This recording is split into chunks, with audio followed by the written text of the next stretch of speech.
Hello குட்டீஸ், நம்ம இன்னைக்கு ஒரு கதை கேட்போமா? அந்த கதையோட தலைப்பு வந்து பார்த்தீங்கன்னா, நாவியா காவியா. நாவியா காவியா அக்கா தங்கச்சி.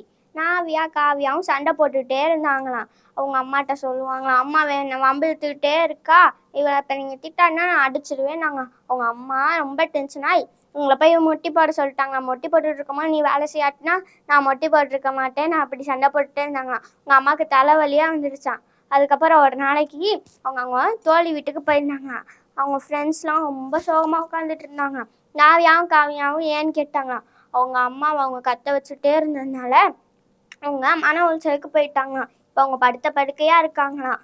டாக்டர்கிட்ட கேட்டால் அவங்க படுத்த படுக்கையாக இருக்காங்க, அவங்க மன உளைச்சல் போயிட்டாங்கன்னு சொன்னாங்களாம். ரொம்ப சோகமாக உட்காந்துருந்தாங்க. அப்போ நாவியாவும் காவியாவும் யோசிச்சாங்க, நம்ம அம்மா அப்படி கத்த வச்சுட்டே இருந்தால் நம்ம அம்மாவும் மன உளைச்சலுக்கு போயிடுவாங்களே, நான் இனிமேல் நம்ம அம்மாவை கத்த வைக்க மாட்டேன், நான் இனிமேல் அம்மாவுக்கு உதவி செய்வேன் அப்படின்னாங்க. என்ன குட்டீஸ், நீங்களும் உங்கள் அம்மாவை கத்த வைப்பீங்களா, இல்லைன்னா அவங்கள சந்தோஷப்படுத்துவீங்களா? இன்னைக்குரிய வசனம் பார்ப்போமா?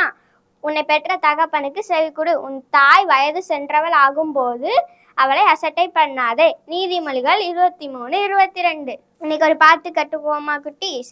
ஆசை ஆசை ஆசை எனக்கு ரொம்ப ஆசை, ஏசு அப்பா பிள்ளையாக வாழ எனக்கு ஆசை. ஆசை ஆசை ஆசை எனக்கு ரொம்ப ஆசை, ஏசு அப்பா பிள்ளையாக வாழ எனக்கு ஆசை. அம்மா அப்பா சொல்ல கேட்டு நடக்க எனக்கு ஆசை. அம்மா அப்பா சொல்ல கேட்டு நடக்க எனக்கு ஆசை. எப்போதுமே கீழ்ப்படிந்து வாழ எனக்கு ஆசை. எப்போதுமே கீழ்ப்படிந்து வாழ எனக்கு ஆசை.